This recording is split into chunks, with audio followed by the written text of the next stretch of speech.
My white frock was the primary target of the grape juice glass. Everyone could see the purple liquid smearing across the fabric like a shame stain. My own 8-year-old granddaughter, Skylar Dry, held the empty glass in her tiny hands and gazed at me with a cheeky smile. The entire sitting room burst into laughing after a mere 2 seconds of stillness. "You are awful, Skylar." Tanisha Hayes Dupree, my daughter-in-law, screamed in between fits of laughter, but her tone was devoid of any hints of rebuke. Rather, she exuded pride in her daughter's accomplishment. Marcus, my son, covered his mouth to conceal his laughter, but his eyes were glistening with delight.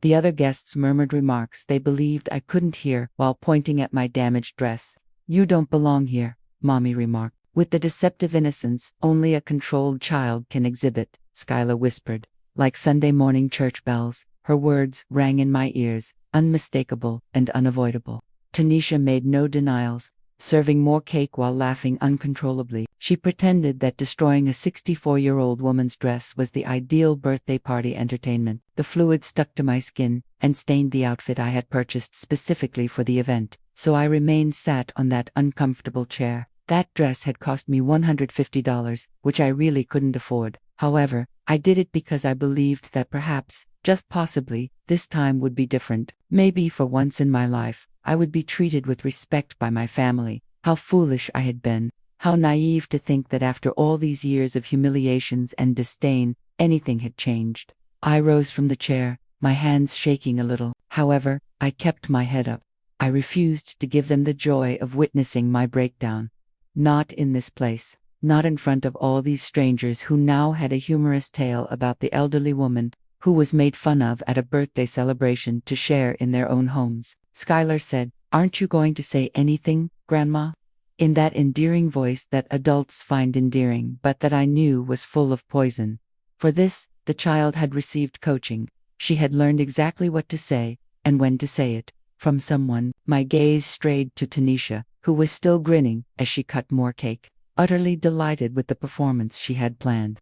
"No, sweetie," I replied in a voice so calm it surprised even me. "I don't have anything to say." I headed toward the kitchen to find something to clean myself with, but I knew the damage was done. The dress was ruined, my dignity trampled, and my heart broken once more by the family who was supposed to love me. In the kitchen, as I futilely rubbed the purple stains with a damp towel, I could hear the laughter continuing in the living room. Someone had turned the music up louder, as if they wanted to celebrate my humiliation with an included soundtrack. My hands moved automatically, wiping and rubbing, but my mind was somewhere else entirely. I was recalling all the times I had come to these family gatherings with hope in my heart, all the times I had brought gifts no one appreciated, food no one ate, and love no one wanted to receive. For years I had believed the problem was me, that perhaps I didn't know how to approach my own family, that maybe I was too old or too boring to fit into their modern lives. But standing there in that kitchen with my ruined dress and my pride in pieces, I finally understood the truth I had been denying for so many years. They didn't want me there. They never had. I was just a family obligation they tolerated out of manners, a burden they had to endure on special dates because it was the right thing to do. The music from the living room grew louder and the voices more cheerful. It was as if my absence had improved the party, as if they could finally relax and truly enjoy themselves now that the uncomfortable old woman was out of sight. Skylar was probably receiving congratulations for her mischief, and Tanisha would be telling the story over and over, adding dramatic details each time she repeated it. I left the towel on the counter and headed toward the front door. No one noticed when I grabbed my purse and keys. No one said goodbye when I opened the door. No one asked if I needed help or if I was okay. I just walked out of that house in silence with my stained dress and my heart finally clear about what I had to do. The fresh night air hit my face as I reached my car. My hands trembled slightly as I searched for my keys in my bag. But it wasn't from sadness. It was something different. It was the feeling of someone who has finally woken up after a very long, very painful sleep. I sat in the driver's seat and looked at myself in the rearview mirror. The woman looking back at me had dry eyes and an expression I hadn't seen in years. Determination. That was what I saw in my reflection. Pure, cold determination, like December ice. This wasn't the first time my family had treated me like I was invisible. As I drove back to my small apartment, memories began to flow like water from a broken dam. Every week for the last 5 years had been a repetition of the same humiliating pattern. The invitations always arrived at the last minute, as if I were an afterthought. "Essie, come over for Sunday dinner." Nothing special, just family. But I knew it was never nothing special to them. I was the filler, the person who completed the head count.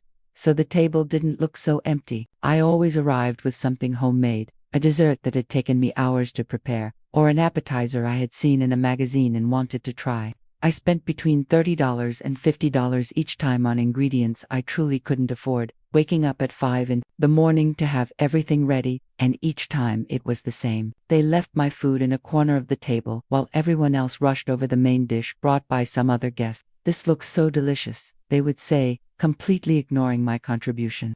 By the end of the afternoon, my container always returned home with me, nearly untouched, with barely 1 or 2 servings taken out of courtesy. I remembered Marcus's birthday last year. I had spent $200 that I didn't have on a watch he had mentioned wanting. I took 2 buses to get to the downtown jewelry store because I couldn't afford a taxi, and I arrived home with swollen feet and a heart full of expectation. I thought that maybe, just maybe, my gift would be the one that excited him the most. When it was time to open gifts, Marcus unwrapped mine last, almost as a formality. "Thanks, Mom," he mumbled without even looking at the watch properly, and left it on the table to continue with Tanisha's gift. She had bought him a shirt that cost half of what I had spent, but he tried it on immediately and spent the rest of the afternoon showing it off to all the guests. My watch was forgotten among the crumpled wrapping paper and used napkins. No one else saw it. No one asked how much it had cost or where I had gotten it. To them, it was just another gift from old Essie, something they expected to receive, but that generated no real excitement or gratitude. Skylar's celebrations were even worse. Every time she had a school play or a swim meet, I was the only one who didn't receive a formal invitation. I would find out by chance when I overheard Marcus mentioning it on the phone, and I would have to timidly ask if I could go. "Sure, Mom, you can come if you want," he always said, with that tone that made it clear my presence was optional and not particularly desired. I arrived at those events with flowers I had bought with my grocery money, sitting in the back row, while Marcus and Tanisha took the best seats in the front. When Skylar went on stage or stepped onto the podium, I clapped louder than anyone, my heart swelling with pride for my only granddaughter. But afterward, when everyone gathered for family photos, I was always left out of the frame. "It's just for the parents," Tanisha would explain with that fake smile she had perfected over the years. I would step aside and watch them pose for dozens of pictures that they would later upload to social media. In none of those images was there any evidence that Skylar had a grandmother who adored her and who had been there supporting her from the stands. Sunday family gatherings at Marcus's house were exercises in emotional endurance. I arrived promptly. At 12 noon, as I had always been taught was correct, but the meal was never ready until 3 o'clock in the afternoon. While I waited, I would sit in the living room watching Marcus play video games with Skylar or Tanisha, talk on the phone with her friends about plans that didn't include me. "Can I help with anything in the kitchen?" I usually volunteered, but Tanisha waved her hand away and said, "Don't worry, Essie, everything is under control." So, I sat there for hours, feeling like an old piece of furniture that no one wanted, but no one dared to throw away either. When they finally served the food, I always ended up in the most uncomfortable chair, usually the one near the kitchen, so I could help serve if necessary. Conversations flowed around my presence like water around a rock. They talked about people I didn't know, places I hadn't been, plans that didn't include me. "Remember when we went to that new restaurant last month?" Marcus would ask Tanisha, and she would start telling a detailed story about a family dinner to which I hadn't been invited. I chewed my food in silence, wondering why I kept going to these gatherings that only served to remind me how little I mattered in their lives. But the worst of all was Christmas. For years, I had spent up to $500 on gifts for Marcus, Tanisha, and Skylar. Money I had to save for months by working extra hours at my part-time office job. I wrapped each gift carefully using expensive paper and elegant bows, writing personal cards with messages full.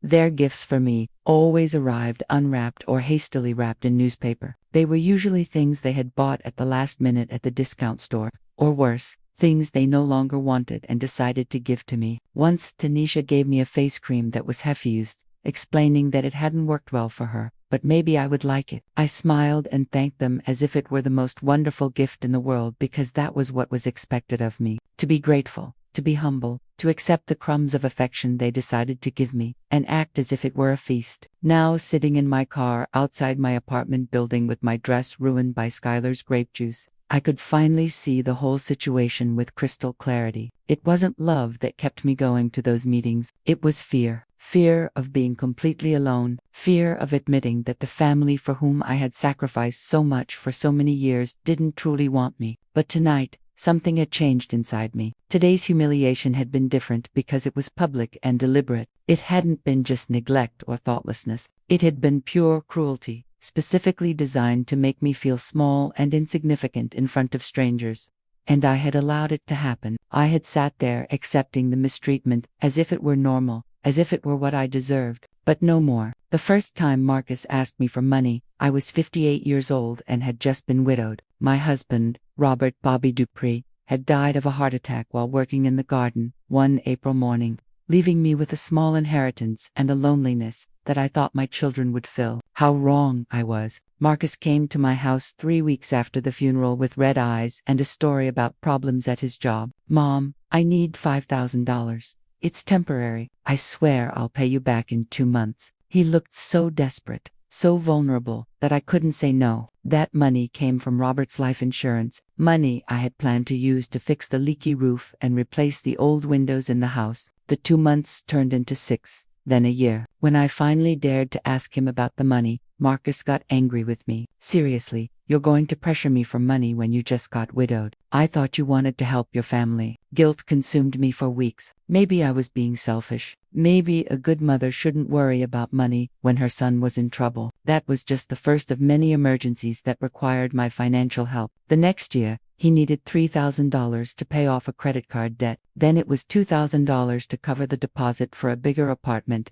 Then $100 to fix his car. Each time he promised to pay me back, and each time I ended up waiting months without seeing a single dollar returned. But what hurt the most wasn't losing the money. It was the way they treated me after each loan. Instead of gratitude, I received indifference. Instead of respect, I received that condescending attitude that clearly said they expected my help as if it were their right, not my generosity. I vividly remembered the day Tanisha asked me to co-sign for their first house. She was barely 23 and didn't have enough credit history. "Essie, we need you to sign these papers. It's just a formality. You won't have to pay anything. We just need your name so the bank approves the loan." They took me to the bank office dressed in my best suit, the same one I had worn to Robert's funeral. The loan officer explained the terms of the contract, but I barely understood half of what he was saying. Marcus and Tanisha assured me it was routine, that thousands of parents did the same for their children every day. "Just sign here, Mom.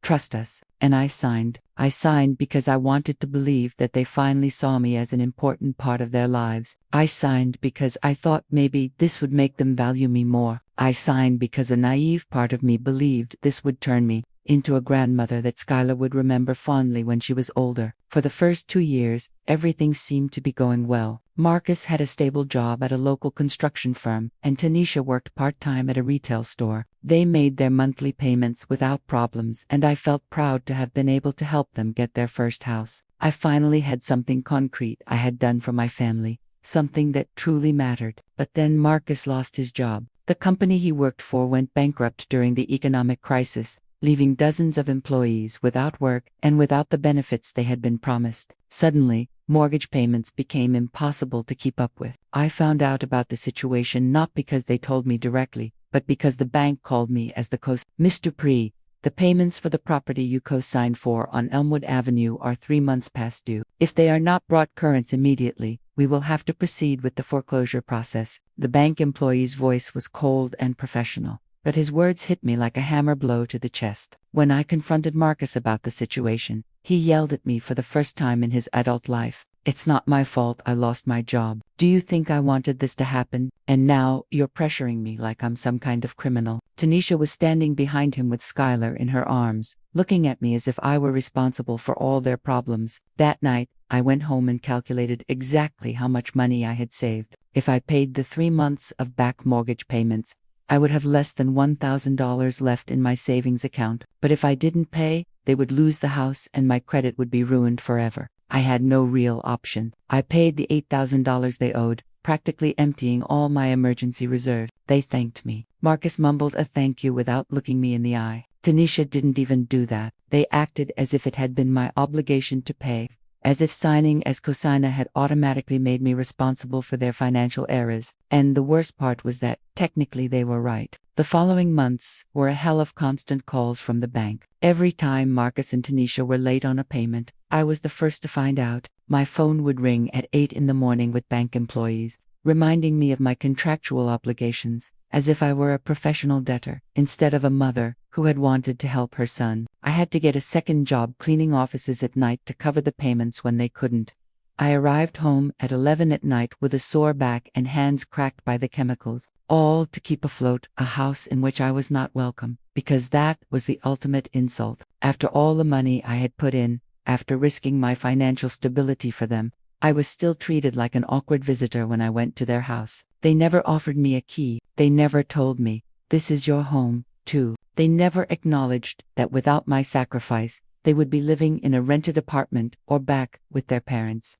The situation worsened when they decided to remodel the kitchen. "It's an investment," Marcus explained when he asked me for another $4,000 for the new cabinets and appliances. "It's going to increase the property value." I knew it was a lie. I knew they simply wanted a nicer kitchen and expected me to pay for it. But I felt so trapped at that moment that I agreed. I worked double shifts for 6 months to raise that money. My feet swelled so much that I had to sleep with my legs elevated, and I developed chronic back pain that still bothers me to this day. All to pay for wood cabinets that Tanisha had seen in a magazine and decided she needed in her kitchen. The inauguration of the new kitchen was a party for 30 people to which I was not invited. I found out through the photos Marcus uploaded to Facebook, where everyone appeared to be toasting and celebrating the kitchen I had paid for. In one of the photos, Tanisha posed proudly next to the new granite island with a wine glass in her hand and a radiant smile. That night, I called Marcus to ask him why I hadn't been invited. "We didn't think you'd be interested, Mom.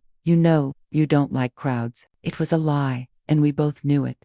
The truth was that my presence would have been uncomfortable for them. How could they show off their new kitchen in front of their friends if the woman who had actually paid for it was there to remind them of the reality? That was the first time I truly considered the possibility that my family was using me. But even then, even with all the evidence before my eyes, I found ways to justify their behavior. "They're young," I told myself. "They don't understand the value of money yet. Someday, they will thank me properly." How blind I had been. How desperate to be loved I had been, that I had confused being exploited with being needed. The moment everything changed forever was when Skylar turned 7. I had planned that celebration for months, saving every penny I could to buy her the perfect gift. I knew Skylar loved horses, so I spent $300 on a themed dollhouse I had seen at the downtown toy store. It was a beautiful piece with miniature stables, small horses of different colors, and even tiny leather saddles. The night before her birthday, I worked until 2 in the morning, wrapping each small piece separately so Skylar would have many little gifts to open. I used gold paper that I had bought especially for the occasion and tied each package with pink ribbons that matched the decor I knew Tanisha had chosen for the party. I arrived at the celebration with my arms full of perfectly wrapped packages, excited to see Skylar's face when she discovered what was inside. But from the moment I crossed the door, I knew something was different. Tanisha greeted me with a tense smile, and Marcus avoided eye contact with me completely. "Essie, so glad you made it," Tanisha said, with that sweet fake voice she had perfected over the years. "Can you put the gifts over there on that table?" She pointed to a small table in the corner, far away from where all the other gifts were piled up. It was evident that my gifts were being segregated from the rest, as if they weren't good enough to mix with the others. The party was full of children Skylar's age and their parents, people I didn't know, but who were clearly part of Marcus and Tanisha's social circle. I sat in an isolated chair, watching my family interact naturally with these strangers while completely ignoring me. It was as if I were invisible, as if my presence had no impact on the atmosphere of the celebration. When it was time to open the gifts, Skylar went first to the main pile of presents. She opened a new bicycle that one of her friend's parents had given her, then a video game from her paternal aunt and uncle. then an expensive doll she had specifically asked for and that Marcus and Tanisha had bought her. Each gift was received with screams of joy and enthusiastic hugs. My gifts were left for last, almost as an obligation. Skylar approached the corner table with less enthusiasm than she had shown all afternoon. She began to open the small packages I had wrapped so carefully, but I could immediately notice that her interest was feigned. Other children had started to get bored, and some parents were already checking their phones. "How pretty, Grandma!" Skylar exclaimed each time she opened a piece, but her words sounded rehearsed, as if someone had coached her on what to say. There were no shouts of excitement, no genuine look of astonishment she had shown with the other gifts, just forced courtesy and smiles that didn't reach her eyes. What hurt the most was realizing that Skylar didn't even understand what the complete set was. To her, each little package was an individual gift, unconnected to the others. The equestrian dollhouse I had envisioned as a magical play experience had become a disorganized collection of loose pieces that made no sense together. "Can I go play with my new bike?" Skylar asked before finishing the last package. Tanisha immediately nodded and all the children ran out to the backyard, leaving my gifts scattered on the table as if they were trash someone would have to clean up later. I sat there watching as the pieces of my perfect gift lay abandoned among the crumpled paper and untied ribbons. $300 thrown away. But what truly broke my heart wasn't the lost money, but the realization that nothing I did would ever be enough for this family. Marcus approached me as I tried to pick up the pieces of the dollhouse. "Mom, you didn't have to spend so much money. You know, Skylar has plenty of toys." His tone was condescending, as if I were a silly old woman who didn't understand the real needs of a modern child. "Next time, it's better just to give us cash. It's more practical." Those words hit me like a punch to the stomach. After all the years of loans, co-signing, and financial sacrifices, Marcus had the nerve to suggest I simply give them money directly, instead of bothering to find meaningful gifts. To him, I had become nothing more than an ATM with legs. That night, when I arrived home with the remnants of the dollhouse Skylar had abandoned, I sat in my kitchen and cried for the first time in months. I didn't cry about the money spent or the rejected gift. I cried because I had finally understood that I was not a cherished grandmother in that house. I was a convenient provider of funds who was tolerated as long as I remained financially useful. The following months were a succession of increasingly brazen requests. Marcus needed money to fix the air conditioning. Tanisha wanted me to pay for Skylar's piano lessons. Skylar needed new clothes for the private school they had decided to send her to without consulting me. Despite the fact that I was paying a significant part of her educational expenses, each request was accompanied by the same attitude that it was my responsibility as a mother and grandmother to provide these funds. They never presented themselves as favors or as loans that would someday be repaid. They were demands disguised as normal family requests. The last straw came when Tanisha asked me to pay for their family's summer vacation. "Skylar has never been to the beach," she explained with that manipulative voice she had perfected. "All her friends are going with their families this summer. We don't want her to feel excluded." The vacation package cost $2,500. It was money I didn't have without completely emptying my emergency account.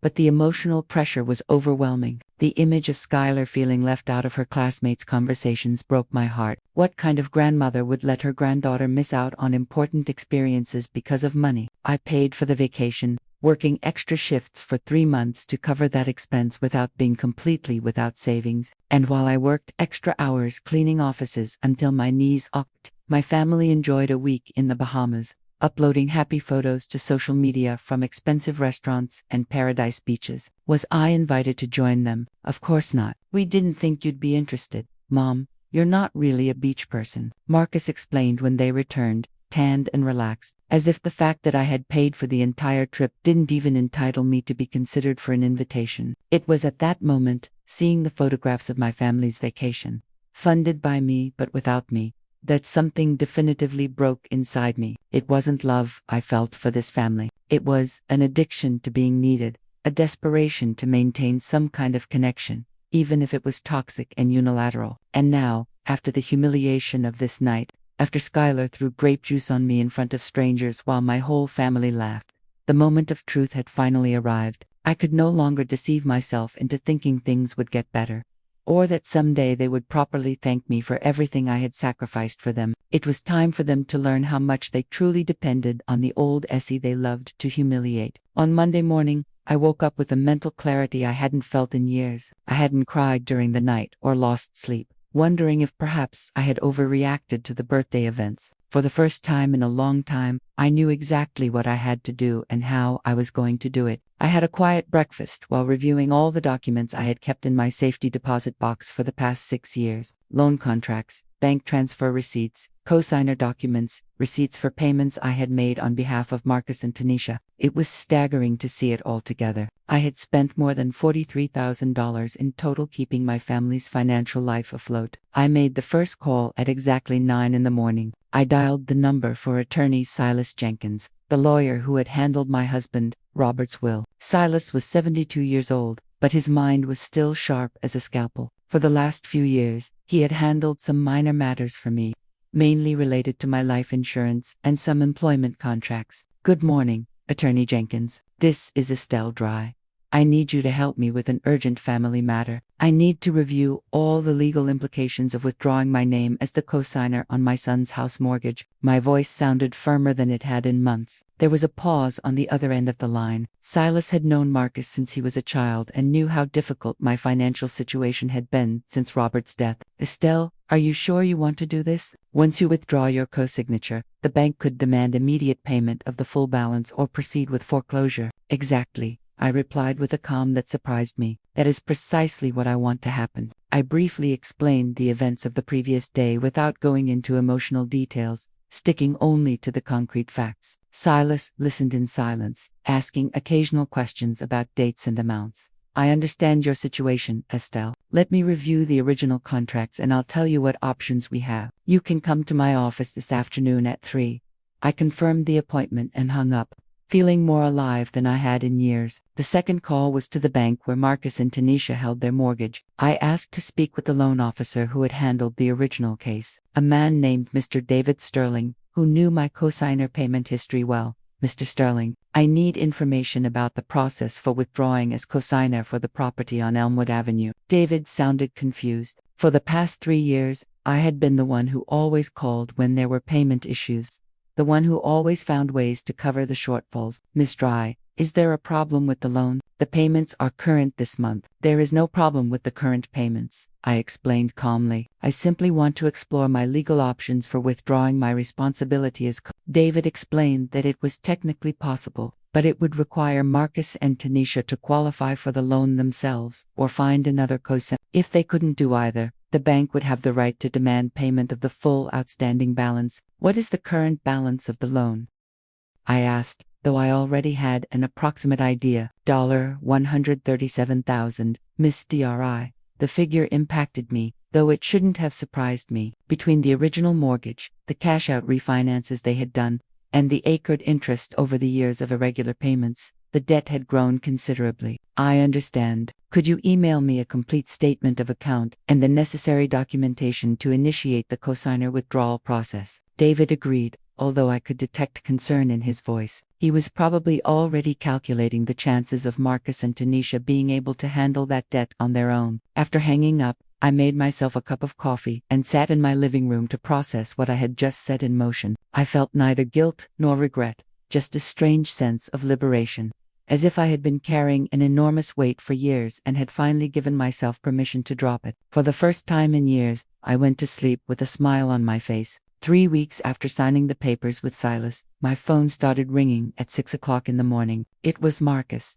and his voice sounded completely different from the last time we had spoken. The casual confidence he always had when asking me for money or favors was gone. Now he sounded desperate and confused. Mom, we got a letter from the bank. They say you're going to withdraw your co-signature from our house. This has to be a mistake, right? You would never do something like this without telling us first. His voice trembled slightly, and I could hear Tanisha yelling in the background about lawyers and lawsuits. It is not a mistake, Marcus. The letter is correct. My response was quiet and direct. There was no need for long justifications or emotional explanations. The facts were clear enough on their own. There was a long silence on the other end of the line. I could hear his accelerated breathing as he processed what I had just confirmed. Why would you do this, Mom? Is it because of what happened at the party? That was just a kid's prank. Marcus was trying to minimize the incident, to turn it into an innocent child's mischief instead of the orchestrated public humiliation it truly was. Of course, Marcus's kids will be kids. I'm well. I kept my answers short and neutral. Marcus, this has nothing to do with children's pranks. This has to do with the fact that for 6 years I have been financially responsible for a house where I am not welcome, where I am treated like a problem,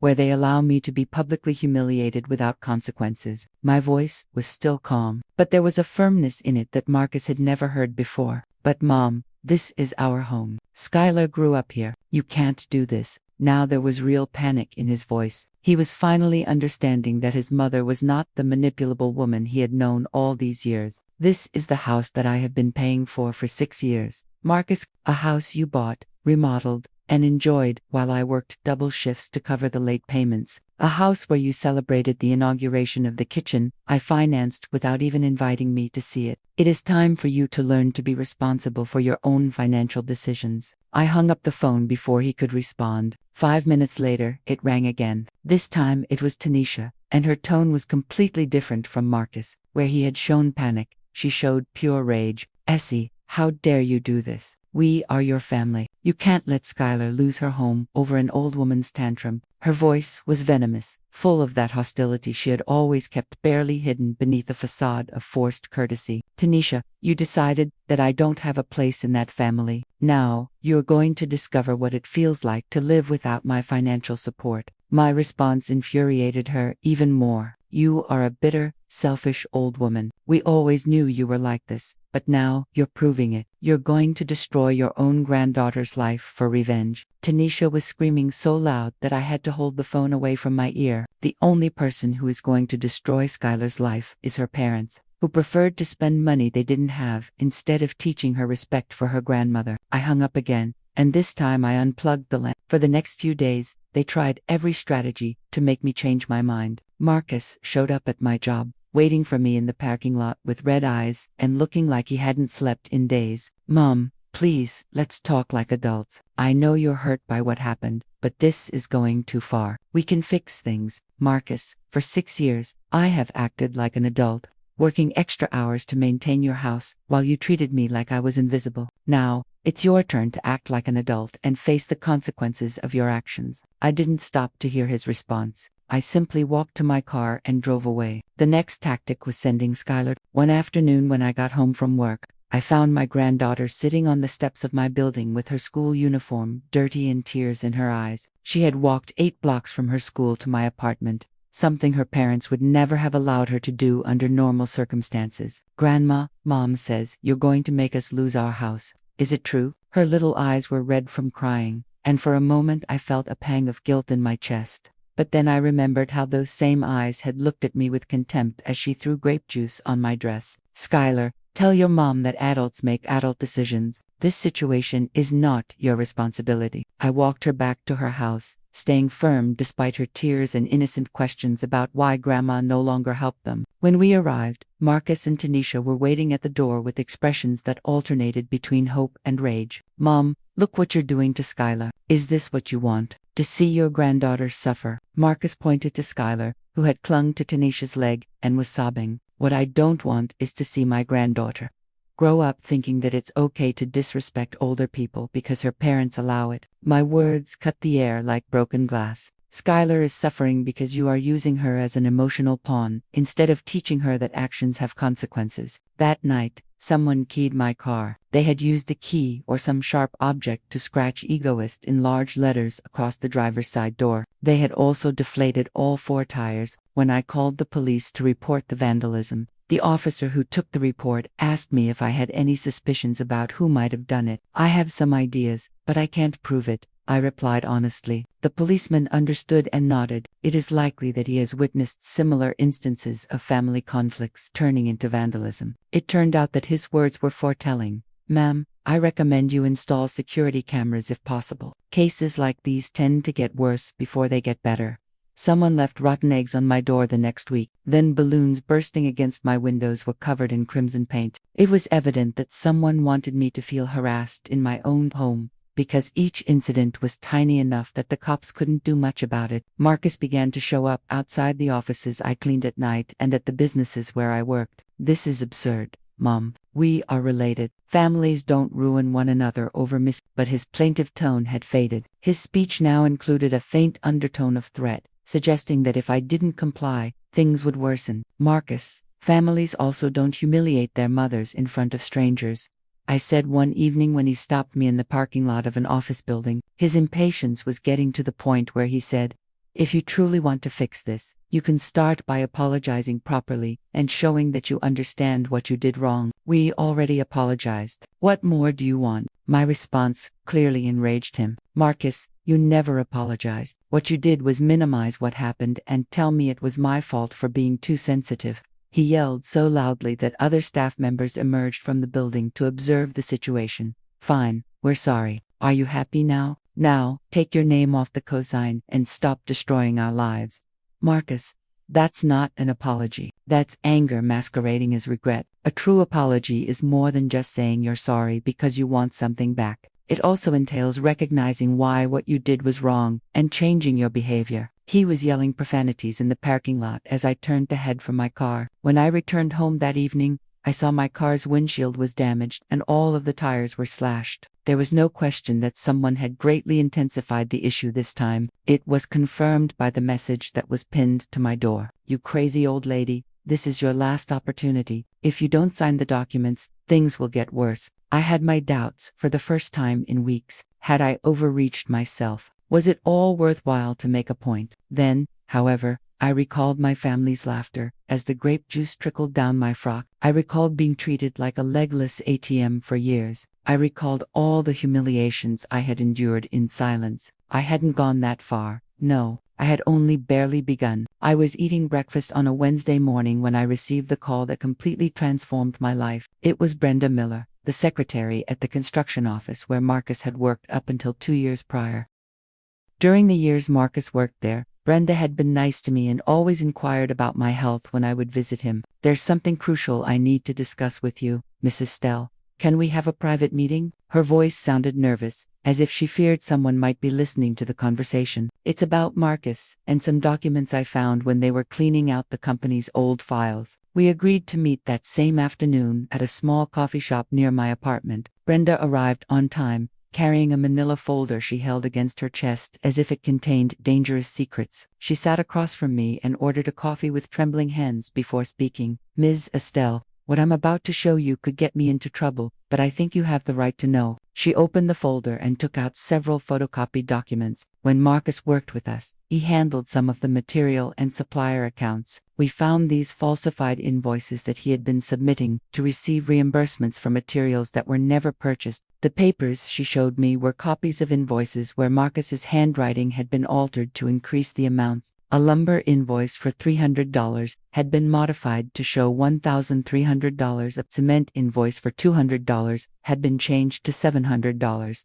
There were at least 15 different documents, each showing clear evidence of fraud. "How much money did he take in total?" I asked. My voice sounded strangely calm considering the magnitude of what I was seeing. "We estimate it was around $8,000 over a 6-month period." The company owner never pressed charges because Marcus was popular among the other employees, and he didn't want to create problems. He just fired him and tried to keep everything quiet. Brenda looked at me with compassion, probably expecting me to react with shock and tears. "Why did you decide to tell me this now, Brenda?" It was a legitimate question. 2 years had passed since Marcus had been fired. Because yesterday, Marcus came to the office trying to convince the boss to give him a letter of recommendation. He said he needed to prove he had been a reliable employee to get a loan from the bank. Brenda lowered her voice and leaned toward me. "Miss Estelle, he also mentioned that you were being problematic and trying to sabotage his financial stability out of spite." That didn't sound at all like the woman I knew. The pieces began to fit together in my mind with crystal clarity. Marcus had been desperate to get that letter of recommendation because he knew that without the kasana, he needed to demonstrate stable income and financial reliability to keep the house. He was also trying to construct a narrative where I was the irrational villain preparing the ground for when the mortgage situation became public. "Can I keep copies of these documents?" Brenda nodded and handed me the entire folder. "There's more.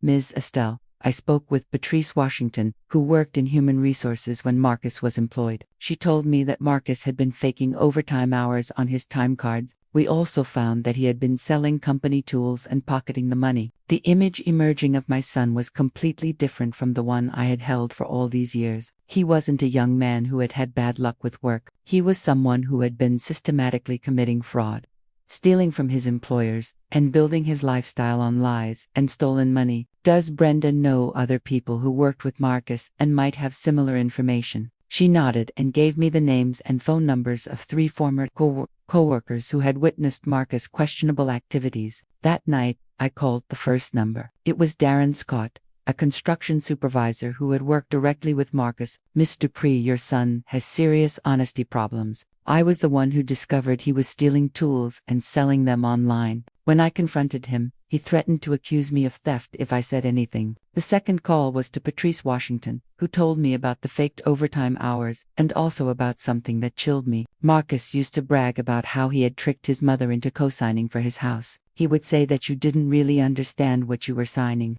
and that it was easy to manipulate you because you were afraid of losing your family. Those words hit me like a fist to the stomach. Not only had I been the victim of financial fraud, but I had been the victim of calculated emotional manipulation. Marcus had used my love for him and my fear of loneliness to turn me into his personal financial guarantee. I made the third call to Leonard Bell, an accountant who had handled some of the construction company's accounts. "Ms. Estelle, Marcus asked me to falsify some income documents for him a few months ago. He offered me $500 to create statements that showed income he had never had. Of course, I refused the offer, but I worried that he found someone less scrupulous who agreed to do it. After those calls, I sat in my living room with all the documents spread out on the coffee table. It wasn't just my son who had been deceiving me. It was an entire network of lies and fraud that stretched back years. The money I had been sending them for emergencies had probably been necessary because Marcus had lost jobs due to stealing,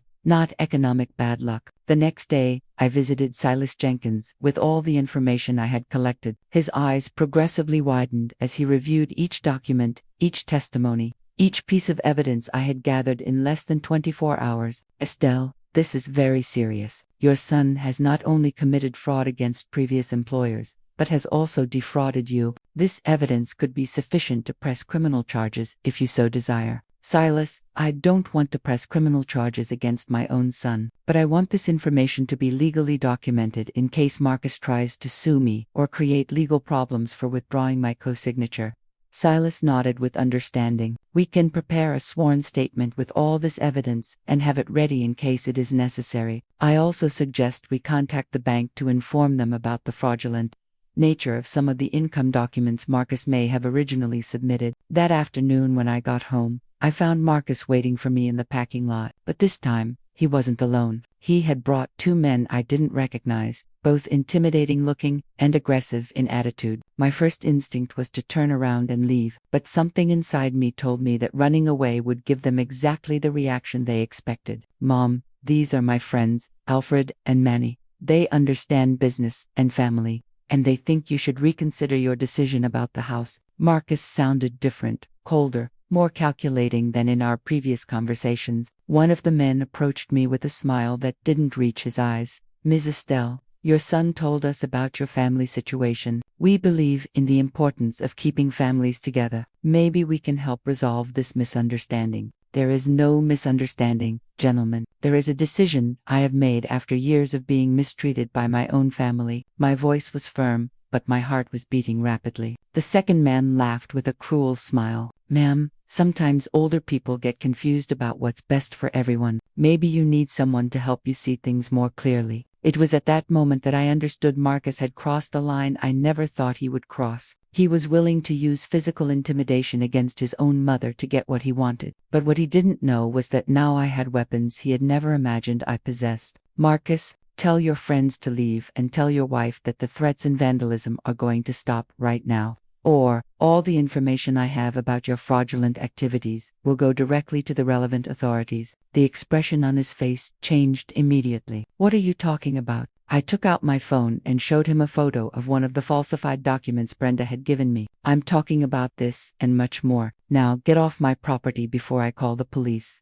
For the first time in our lives, I was the one who held all the power. The summons arrived on a Tuesday morning. It was a formal lawsuit filed by Marcus and Tanisha against me, accusing me of malicious family abandonment and intentional destruction of family assets. They had hired a lawyer named Arthur Trevino, who apparently specialized in family disputes and elder manipulation cases. When I showed the documents to Silas, he laughed for the first time since he had started handling my case. "Estelle, this is exactly what we expected them to do. By suing you, they have opened the door for us to present all the evidence we have compiled about Marcus' fraudulent activities." The lawsuit alleged that I had abused my position as cosigner to emotionally manipulate a young family, and had used financial blackmail for personal revenge. According to the document, I was a confused, vindictive older woman who was destroying my granddaughter's stability due to irrational resentments. "Silas, they really think they're going to win this case." The absurdity of their allegations seemed evident to me,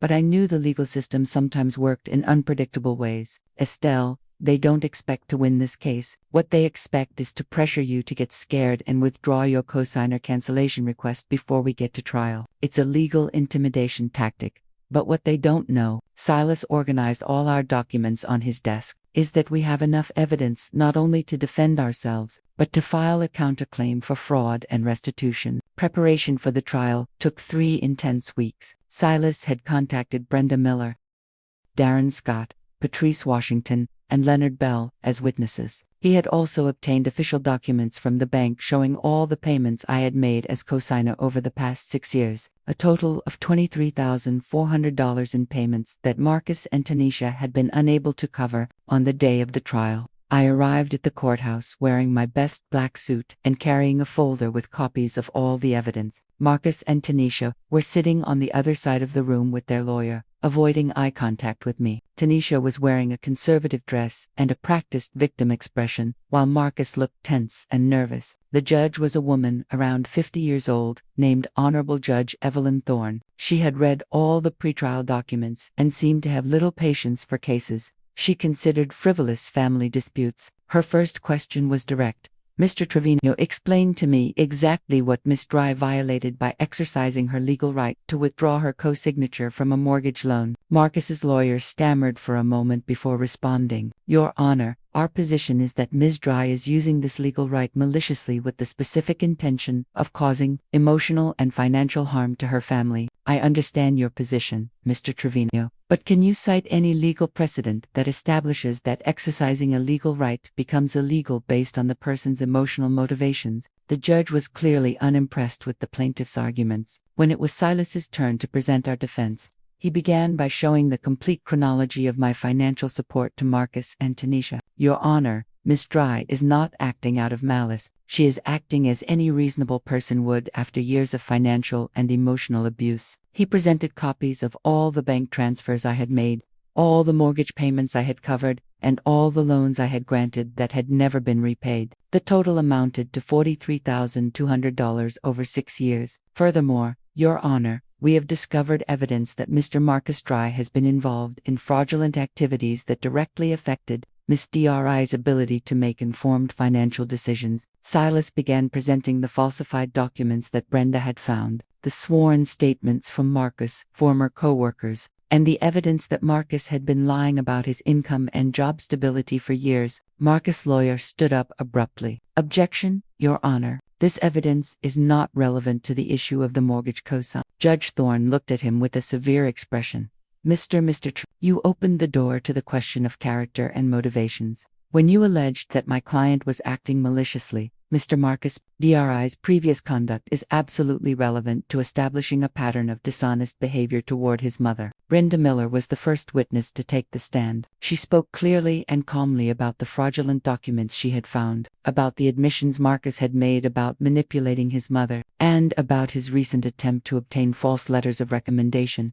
"Ms. Miller, did Mr. Marcus Dry ever express remorse for defrauding his previous employer?" Silas asked. "No, sir. In fact, he informed me last week that his mother was a challenging person who didn't get how contemporary families function. He claimed that by ceasing to provide them with financial support, she was being I could see the judge's visage tightening as Darren Scott testified about the theft of tools and the threats. Marcus had made to him. The judge took copious notes as Patrice Washington described the fictitious overtime hours and Marcus' disparaging remarks about my alleged naivete. When Silas summoned me to testify, it had the biggest effect. Even though I had spent days practicing my testimony, I was able to speak with ease when the time arrived. I had worked extra shifts, depleted my funds, and mortgaged my financial future for the past 6 years in order to support a family that ignored me. I paid for renovations I couldn't enjoy, holidays I wasn't invited to, and a home where I was accepted but not wanted.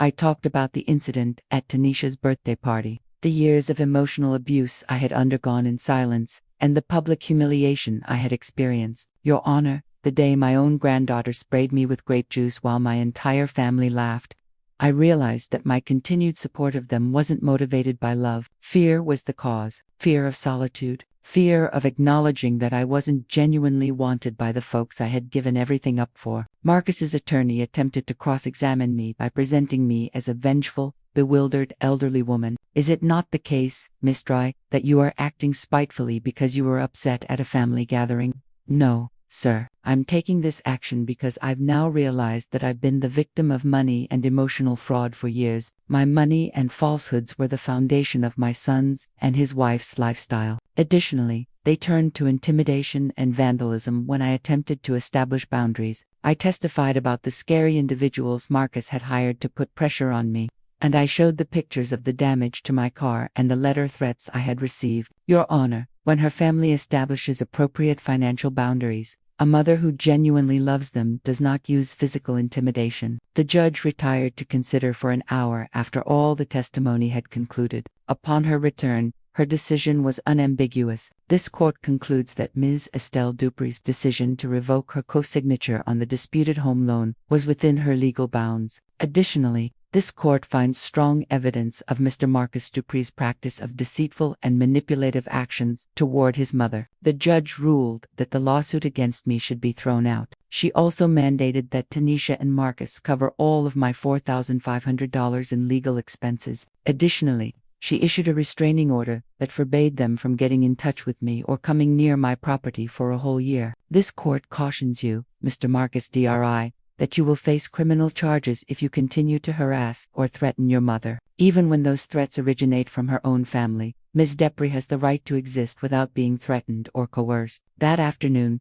Silas genuinely smiled and shook my hand as I exited the courthouse. You won more than a court case today, Estelle. Your freedom is yours. I felt really liberated for the first time in 6 years. It had been 2 years since the trial day. My life has transformed in ways I never would have thought imaginable over the past 2 years. I'm sitting here in the little coffee shop I opened with the money I've been using to support Tanisha and Marcus financially. My late husband inspired the name of Robert's Corner, and I feel like he's here with me every morning as I open the doors, proud of the lady I've finally grown into. I rent a place downtown where the coffee shop is located for $900 a month. The $4,500 Marcus and Tanisha had to pay me for legal fees, along with the money I had saved from not having to pay for their bills, allowed me to buy the first equipment and complete the necessary renovations. It's not an opulent location, but it's mine. The walls have a warm, cream paint job. There are plants everywhere, and the environment is made homey by the gentle jazz music. I serve modest sandwiches for lunch, freshly brewed coffee,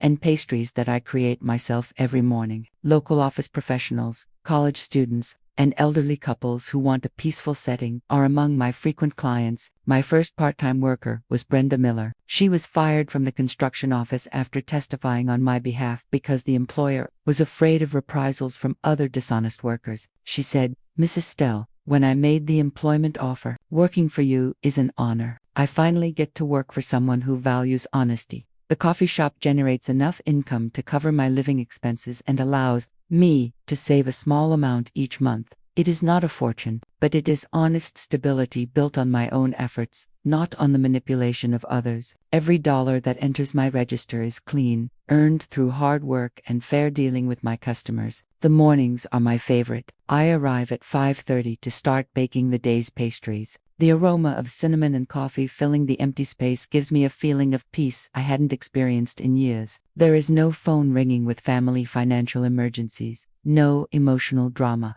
just the honest work of creating something that makes people happy. My regular customers have become a kind of chosen family. There is Mrs. Hortensia, a 75-year-old woman, who comes every Tuesday and Thursday for a latte, and tells me about her grandchildren who live in another city. Unlike my experience with Skylar, Mrs. Hortensia talks about her grandchildren with genuine pride, and they call her regularly to ask how she is. There is also Mr. Tar Manuel, a widowed man my age who comes every morning at 8 o'clock to have breakfast before going to his part-time job at a bookstore. We have developed a friendship based on quiet conversations about books, movies, and life in general. There is no drama, no manipulation, just two adults who enjoy each other's company without toxic expectations. On weekends, I organize small events at the coffee shop, poetry reading nights, board game afternoons for seniors, and book swap sessions. These events attract people who, like me, have discovered that true community is built on mutual respect and shared interests, not on forced family obligations. The restraining order against Marcus and Tanisha expired 6 months ago, but they have made no attempt to contact me. According to the few things I've heard through mutual acquaintances, they lost the house 3 months after the trial. The bank proceeded with the foreclosure exactly as Silas had predicted, and they had to move to a small apartment in a less desirable neighborhood. Marcus got a job at a landscaping company for minimum wage, the only employment he could find after his history of fraud became known in the local construction community. Tanisha had to get a full-time job at a supermarket to help cover basic expenses. Their lifestyle changed drastically, but they are finally living within their real means instead of relying on other people's money. Information about Skylar occasionally reaches me through Mrs. Hortensia, who knows some of the mothers at the school where my granddaughter studies. Skylar adapted to the change better than expected. Apparently, the experience of moving and seeing her parents work hard taught her lessons about responsibility that she had never learned when everything came easily to them. 3 weeks ago, I saw Skylar from the window of my coffee shop. She was walking down the street with a friend, both in school uniforms, laughing about something one of them had said. She had grown into a taller, more mature 10-year-old, with a more serious, but also more genuine expression. For a moment, our eyes met through the glass. Skylar stopped and looked at me for several seconds. I could see recognition in her eyes, but also something that seemed to be understanding. It wasn't the defiant look of the girl who had thrown grape juice on me 2 years ago. It was the look of someone who had learned that actions have consequences and that respect is earned, not demanded. She raised her hand slightly, as if to wave to me, but then kept walking. I don't hold resentment towards Skylar. She was just a child being used by adults who didn't know how to teach her proper values. Now she is learning those values through direct experience, which is probably a better teacher than any sermon I could have given. Silas Jenkins comes to visit me once a month, always ordering black coffee and one of my lemon cakes. Estelle, he told me during his most recent visit, you are a perfect example of why justice is worth fighting for. You not only defended yourself, but you probably saved that family from continuing down a path that would have led them to much worse consequences. He is right. By forcing Marcus and Tanisha to face financial reality, I gave them the opportunity to build a life based on honesty instead of manipulation and fraud. It's a tough lesson, but one they needed to learn before their problems escalated to more serious legal consequences. My apartment feels different now. It is no longer a refuge where I hide from a family that mistreats me. It is my home decorated with things I like, full of books I enjoy reading, and visited by people who genuinely value my company. I have plants that I meticulously care for, paintings I chose because they make me smile, and a tranquility that comes from knowing that no one can manipulate my emotions to get my money. On Sundays, instead of sitting through uncomfortable family gatherings, I go to church at a small, predominantly black church near my house. After the service, I often have lunch with other members of the congregation who have become genuine friends. They are people who know me as Estelle, the coffee shop owner, not as Estelle, the mother who can be financially exploited. This morning, as I prepared the coffee for another day of honest work, I looked at myself in the small mirror I have behind the counter. The woman looking back at me was 66 years old, with a few more wrinkles than 2 years ago, but eyes that sparkled with a confidence I hadn't seen in decades. I am not rich, I don't have a big family to celebrate me on holidays. I don't have grandchildren who call me to tell me about their school achievements, but I have something I hadn't had in years: self-respect and control over my own life. The best revenge, as they say, is living well. And for the first time in my adult life, that is exactly what I am doing. This afternoon, as I locked up the coffee shop after another successful day, I noticed a familiar figure standing across the street. It was Marcus, thinner and in dirty work clothes, watching my cafe from a distance. He didn't approach. He didn't try to come in. He just stood there for a few minutes before moving on. In his eyes, I saw something I had never seen before: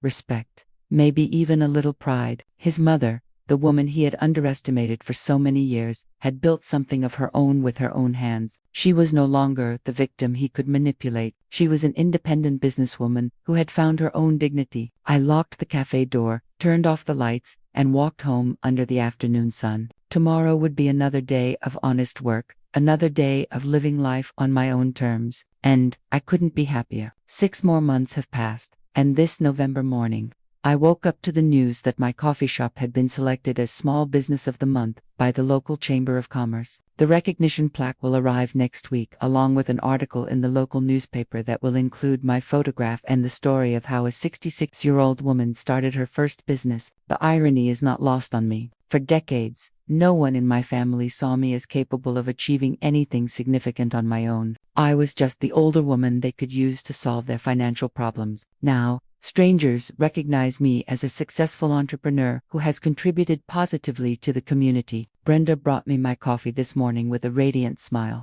Ms. Estelle, my daughter asked me yesterday if you could give her advice on how to open her own bakery. She says you are her inspiration for older women who want to keep growing. I laughed when I heard this, remembering how many times Marcus and Tanisha had insinuated that I was too old to understand the modern world. The Chamber of Commerce recognition includes an invitation to speak at a seminar on entrepreneurship for seniors. Apparently, my story has inspired other people in my age range who believed it was too late to start something new. The event coordinator explained that there is a growing demand for stories like mine, stories of people who found their purpose after 60.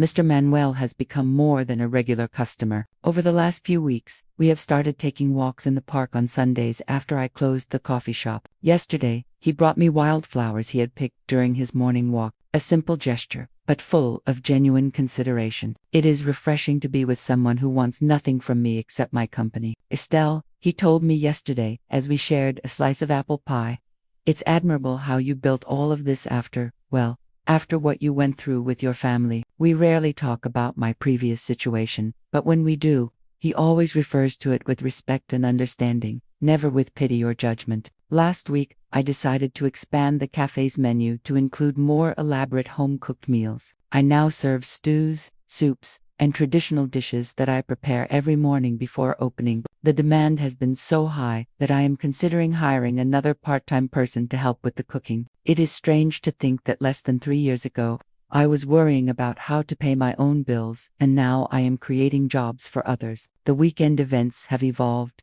too. This Saturday, we will have our first story swap night where customers can share meaningful life experiences. The idea came up when Mrs. Hortensia mentioned that many older people feel invisible in a society that primarily values the young. My cafe has become a space where life experiences are valued as wisdom, not dismissed as a Yesterday, I received an unexpected letter. It was from Darren Scott, the construction supervisor, who had testified about Marcus's fraudulent activities. He wrote to tell me that Marcus had applied for a job at his new company, but he had rejected the application due to his history. Ms. Estelle, the letter read, I wanted you to know that your brave decision to expose the truth has protected other employers from being defrauded. Your son needed to face real consequences to have any chance of changing. His words made me reflect on something I had been avoiding considering. Had my decision really been beneficial for Marcus in the long run? The answer, I believe, is yes. For years, my constant financial rescues had taught him that he could escape the consequences of his actions. Now, for the first time in his adult life, he is experiencing the direct connection between decisions and results. Brenda told me she saw him last week working in the garden of a house in our neighborhood. He looked tired but focused on his work,